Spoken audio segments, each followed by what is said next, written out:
Kembali lagi di Waktu Bagian Bola di segmen Si Paling sama gua Jerry dan bersama Mister. Saya Ben. Saya adalah. Bang, gak kedengaran kayak gitu. Gak kedengeran ya? Halo, gue Irfan Beckenbauer ya. Iya. Jadi si paling kita mau ngobrol apa nih hari ini, Jer? Nih si Paling hari ini mau ditepak baik. Si Paling hari ini kita mau ngebahas striker yang lagi naik daun dengan torehan pemain terbaik di Liga Portugal dan sekarang menjadi pembelian terbaru dari klub Arsenal. Oh, yaitu udah tahu gue. Gyökeres. Keres ya.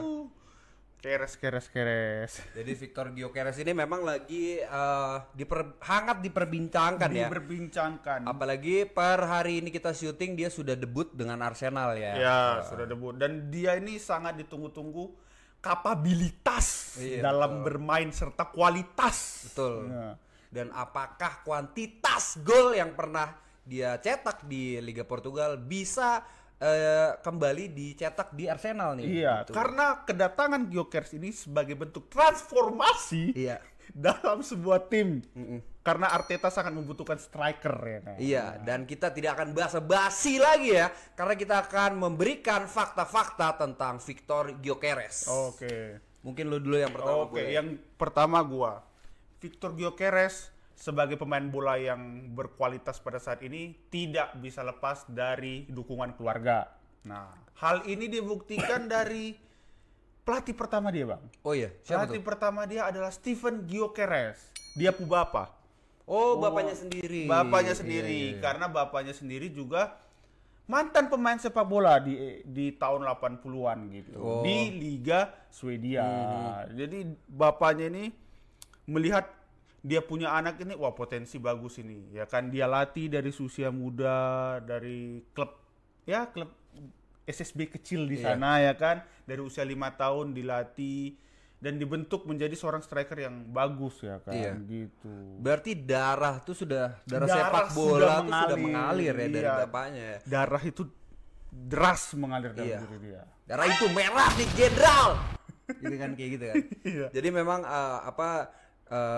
kalau bisa gue tambahkan ya. iya. Jadi dia tuh mulai pada umur 5 tahun. Iya, 5 tahun. 5 tahun itu udah mulai dan sebenarnya awalnya nih dia rada nggak mau, namanya juga bocah ya kan. Iya. Cuman karena bapaknya yang melatih jadinya oke deh gas terus gitu. Oke, fakta dari gua. Apa? Itu apa ya? Apa? Nah, jadi mungkin yang pertama ini yang lagi ramenya. Nah, ini adalah selebrasi Gyökeres ya, yang sangat ikonik sekali.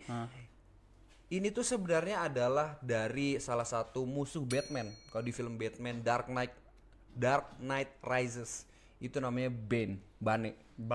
Iya, yang diperankan oleh Tom Hardy. Jadi dia ngomong kayak gini. Kalau Batman, gue lagi ngapain bro? Sesek napasnya, Gitu. sesek. Jadi kan? sesek. Sesek. Soalnya dia lagi kalau gue baca artikelnya ya. Iya. Jadi dia lagi nongkrong lah sama kawan-kawannya. Habis itu temennya bilang, "Lu sepertinya harus buat karena lu sering nyetak gol nih, minimal lu kasih inilah selebrasi yang lu banget gitu." Akhirnya terbesit di pikiran dia lagi bengong gitu. Kayaknya band oke deh gitu. Itu lebih ke kayak kesurupan ya. Gitu.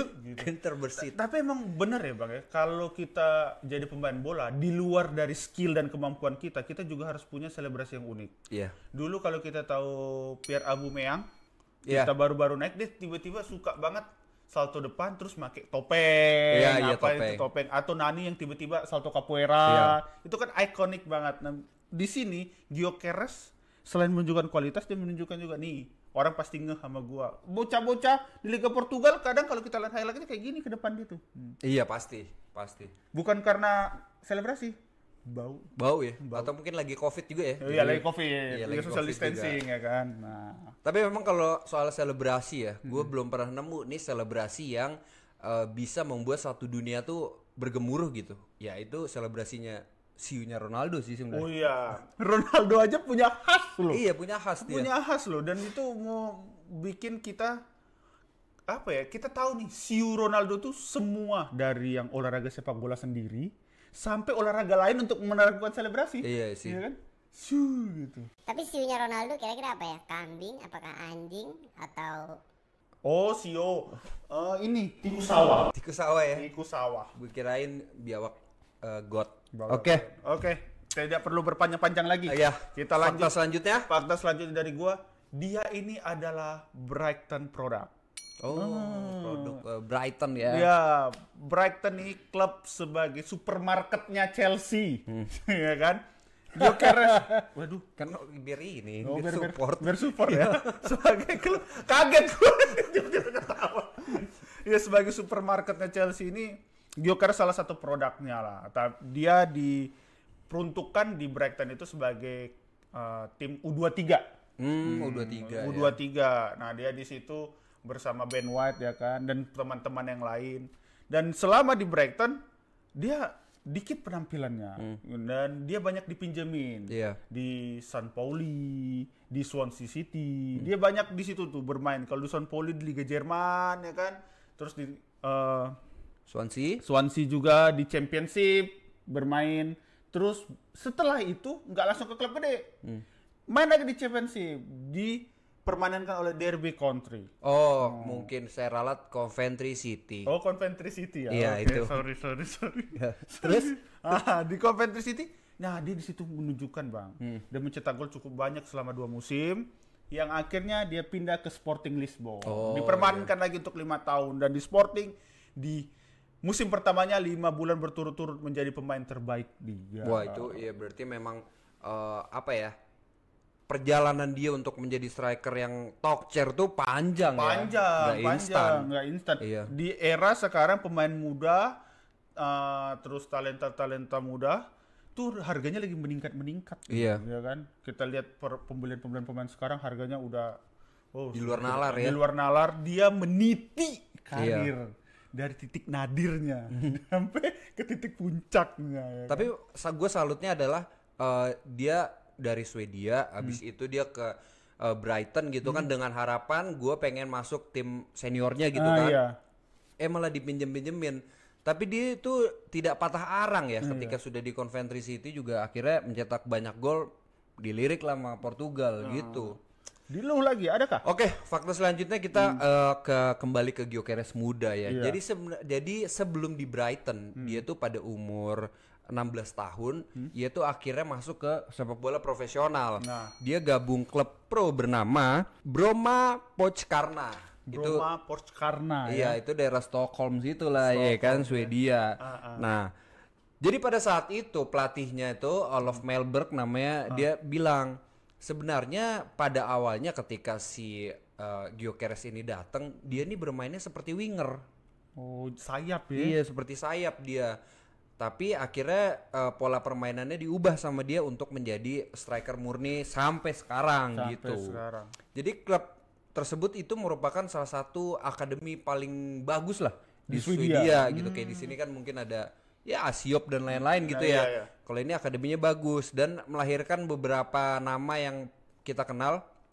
Pertama ada Dejan Kulusevski. Abis itu ada juga legenda Arsenal bernama Andres Limpar ya, yang berhasil membantu Arsenal tuh juara Premier League tahun 90-91. Wow. Gitu. Jadi emang udah legend ya nih. emang udah legend ini klub legend akademinya. Nah, berarti ini visioner juga nih pelatihnya yang di masa klub itu, Bang. Di masa SSB itu. Karena lu lihat aja, dia tahu nih punya kecepatan, tapi dipindahin ke jadi striker. Dilihat dengan striker sekarang, tipenya tuh tidak cuma jadi striker gantung, jadi striker yang punya kecepatan dan punya insting gol yang tinggi, ya kan? Oke, fakta selanjutnya. Fakta selanjutnya, Bang. Pemain bola yang jago tidak serta-merta karena cuma bakat. Pasti dia juga punya idola, ya kan? Iya. Nah, pemain kita ini pasti Mike Tyson, bukan, Bang. Dia mengidolakan Mick Jagger. Oh iya. Vokalis Metallica kan? Iya. Enggak, dia mengidolakan Cristiano Ronaldo dan Ibrahimovic dari negara dia sendiri. Iya. Dan gue ngeliat cara bermainnya dia pun mirip seperti mereka, punya mengandalkan kecepatan kayak Cristiano Ronaldo, insting gol kayak Ibrahimovic, ya kan? Dan itu yang mengidolakan pemain besar seperti itu terbawa ke diri dia gitu loh. Kita lihat sekarang hasilnya di musim lalu. Iya. Yang kita tunggu adalah di musim sekarang bersama Arsenal. Apakah dia bisa mengimplementasikan diri dia untuk menjadi sang pencetak gol ulung di Arsenal. Iya. Gitu. Dan mungkin dia akan menambah daftar ininya ya, idolanya dia ya. Mungkin satu lagi ada nama Khamzat Chimaev ya, yang baru saja juara UFC kemarin. Jago sih karena dia bisa jujutsu ya. Tiba-tiba nyetak golnya bisa masif kiper. Nah, kalau ngomongin Gyökeres ini kita tidak lepas dari gol-golnya yang sangat banyak sekali ya. Iya. Jadi dia ini selama di Lisbon, nih fakta nih. Dia itu 2 tahun di Sporting Lisbon itu mencetak 97 gol dari 102 pertandingan. Dan dari musim pertamanya itu dia kan menjadi top scorer liga. Musim keduanya, musim terakhirnya juga yang musim lalu itu jadi top scorer juga. Dan dia juga mengantarkan Sporting Lisbon back to back juara Liga Portugal. Gila sih ini orang. Back sih. Iya. Nah, Bang lu dari 107 penampi 100 berapa? 102. 102 97 gol. Berarti secara dihitung ya rata-rata dia cuma 5 game aja. Iya. Yang gak nyetak gol. Iya, makanya. Setiap game tuh nyetak gol, Bang. 97 gol dari 102, buset. Itu golin mulu. Iya. Dia kalau misalnya dia konsisten dengan kayak gitu ya. Ini saingannya pencetak gol terbanyak kayak CR. Iya kan? Iya, makanya. Jago juga cuma 5 game. Taruhlah 5 game, 2 sakit diare, 3 demam. Iya, 3 demam. Sisanya nyetak gol dulu. Iya kan? Dan juga sepanjang karirnya dia 2 kali jadi top scorer, 2 kali back to back. Itu Iya, gila sih. gila ya. 5 bulan jadi pemain terbaik berturut-turut aja itu juga. Ya kayak berarti tuh dia baru masuk tuh liga udah kalah, udah diratain sama dia. Iya.